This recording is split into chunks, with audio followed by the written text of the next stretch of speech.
নমস্কার, স্পটার নিউজে আপনাদের স্বাগত। আমার সঙ্গে আছেন প্রশান্ত চক্রবর্তী।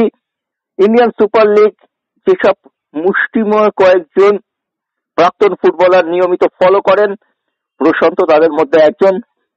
প্রশান্ত ফুটবলের টানে সব ম্যাচেই চোখ রাখেন। আজ রবিবার দিন দুর্দান্ত একটা খেলা হলো গোয়ার মাঠে। ইস্ট বেঙ্গল লড়াই করে হারলো গোয়ার এফসি গোয়ার কাছে। গোলটা হলো কিছুটা ফ্লুকে, কর্নার থেকে মনোসংযোগের অভাব, হিজাজির পাস দিয়ে। তারপরে কিন্তু আমরা দেখলাম দ্বিতীয়ার্ধে দুর্দান্ত কামব্যাক, কিন্তু কাজের কাজ কিছু হলো না। নতুন প্লেয়ার রিচার্ড সেলিস খেললেন, তিনি বা কেমন খেললেন, এবং নন্দকুমারকে নতুন ভূমিকায় যেটা আমরা দেখতে পেলাম রাইট ব্যাক। এই ব্যাপারটা নিয়ে তুমি কি বলবে প্রশান্ত? দেখো জয়দা, রবিবার রাতে আমরা যা দেখলাম সেটা হচ্ছে সব থেকে উল্লেখযোগ্য ঘটনা হচ্ছে যে ইস্ট বেঙ্গলের এই ভাঙাচোরা দল কিন্তু তারা ম্যাচের শুরুতে যে সিলি মিস্টেক করলো, যে ছোট ছোট ভুল করলো। এই শুভমন গিল গোলকিপার হিসেবে অনেক বল বাঁচিয়েছে ঠিকই, কিন্তু এবছর আইএসএল এ এমন ম্যাচে এমন জায়গায় বোঝাপড়ার একটা অভাব দেখা গেল হিজাজি মায়ের সাথে। ভুল বোঝাবুঝি শুধু তো হয়েছে। তারপর সবথেকে কথা, গোলকিপারের সব থেকে ইম্পর্টেন্ট জিনিস হচ্ছে টাইমিং অফ আউটিং।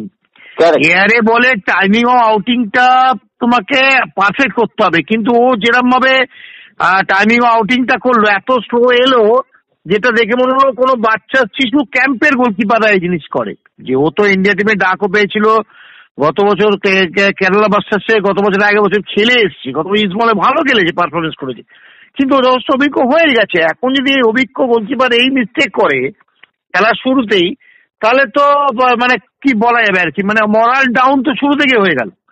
কিন্তু তারপরও আমি বলবো, ইস্টবেঙ্গল যেভাবে কামব্যাক করার চেষ্টা করলো, যে গোলগুলো মিস করলো, দিয়ামন্তকর যে গোল মিস করেছে সেটা ক্ষমার অযোগ্য। যে মাইনাসটা নন্দর পা থেকে বেরোলো ফার্স্ট হাফে, এই গোল মিস করে। এবং তুমি আরো একটা জিনিস আমি দেখলাম, বিষ্ণু যে বলটা লো ড্রাইভ গ্রাউন্ডে রাখতে পারতো হাফ টাইমের ঠিক আগে, অর্থাৎ এই গোলটা যদি হাফ টাইমের আগেই শোধ হয়ে যেত, তাহলে এই ম্যাচ এতটা সহজে দ্বিতীয়ার্ধে যে ফুটবলটা উজ্জীবিত ফুটবল আমরা দেখলাম, এফসি গোয়া এত সহজে কিন্তু এই ম্যাচ থেকে 3টে পয়েন্ট তুলে নিয়ে যেতে পারতো না। কারণ আজকে ইস্ট বেঙ্গল সেকেন্ড হাফে কামব্যাক করেছে, এফসি গোলও মিস করেছে, কিন্তু আমি তো বলবো ম্যাচটা 2-all হতে পারতো। সাদিকুর গোলটা ধরলে 2-all হতে পারতো। কিন্তু ইস্ট বেঙ্গলের সব থেকে বড় জিনিস হচ্ছে, দেখো সুপার সিক্সের জায়গাটা অলমোস্ট বন্ধ হয়ে গেছে। দাদা, ইস্ট বেঙ্গল টিম সুপার সিক্সে যেতে পারছে না। এবছর যথেষ্ট ভালো টিম করেছিল, তাদের গত 5 বছরের সেরা টিম, কিন্তু এবছর টানা 5 বছর ইস্ট বেঙ্গল যেতে পারছে না, এটা নিশ্চিত হয়ে গেল এই হারে। এবং এক্স্যাক্টলি আরো একটা ব্যাপার যেটা এবারে ইস্ট বেঙ্গলকে সব থেকে বাধা দাঁড়িয়েছে, সেটা হচ্ছে ইনজুরি। এত আঘাত, এমন পজিশনের প্লেয়ারদের মধ্যে এত আঘাত, তাদের সাবস্টিটিউট তৈরি করা গেল না।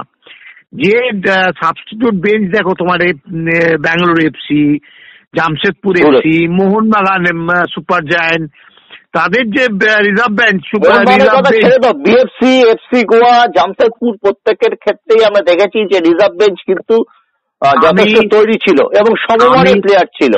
আমি সবসময় বলছি, দেখো আমি মোহনবাগানের কথা ছাড়বো কেন জয়দা, দেখো টিম যখন আছে তার রিজার্ভ বেঞ্চে, মোহনবাগান তো একটা ফাটাফাটি রিজার্ভ বেঞ্চ করে ফেলেছে, কিন্তু আমি বলছি যে দলগুলো আছে তাদের রিজার্ভ বেঞ্চের কথা বলছি। মোহনবাগান তো একটা এক্সেপশনাল রিজার্ভ বেঞ্চ করে ফেলেছে এবছর।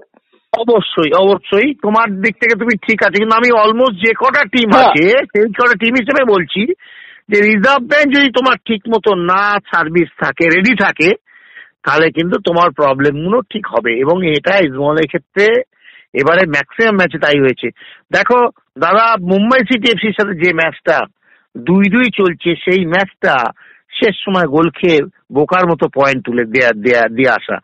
ইভেন আজকের ম্যাচ থেকেও একটা পয়েন্ট পেলেও কিন্তু ইস্টবেঙ্গল পেতে পারতো। এই ছোট ছোট মিস্টেক গুলো না দিনের শেষে বড় হয়ে দেখা দিচ্ছে, এবং এই আইএসএল এ এই সুপার সিক্সে যাওয়ার জন্য এই ছোট ছোট মিস্টেক চলে যাওয়াতে, পয়েন্ট গুলো চলে যাওয়াতে ইস্টবেঙ্গলের কাছে কঠিন থেকে কঠিনতর হয়ে দাঁড়াচ্ছে।